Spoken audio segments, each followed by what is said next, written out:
د کابل په زړه کې د افغانستان لپاره نړیوال کرکټ سټیډیم جوړیږي.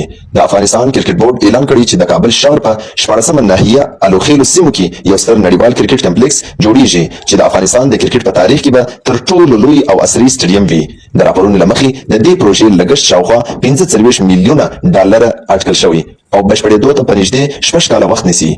د کمپلیکس کې به 3 کرکټ میدانونه وي چې یو اصلي نړیوال سټیډیم به 40,000 نندارچیانو ظرفیت ولري. همدارنګه په دې پروژه کې د کرکټ اکیډمي 25 تمریني پیچونه د لوبغاړو ځانګړي خونې میډیا سنټر پارکینګ سپورتس کلب او د شپې لوبو لپاره عصري فیلډ لایټونه هم شامل دي. د افغانستان کرکټ بورډ مشر میرویس اشرف ویلي چې دا پروژه به په افغانستان کې د فرصت برابر کړي چې په راتلونکي کې نړیوالې لوبډلې کابل ته راوبولي او نړیوال میچونه به خپل وطن کې ترسره کړي. تر اوسه رسمي اعلان نه دی شوی چې دا پروژه د هند په مستقیم مالی مرسته جوړیږي، خو د افغانستان کرکټ بورډ داخلي پانګوالو او قراردادي شرکتونو له لوري پر مخ وړل کیږي.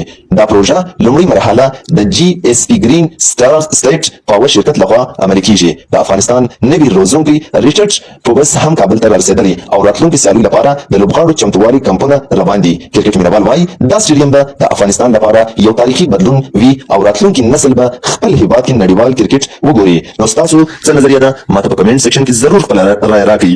آیا دا په 6 کال کې به ان شاء الله دا سټیډیم جوړ شي او که یا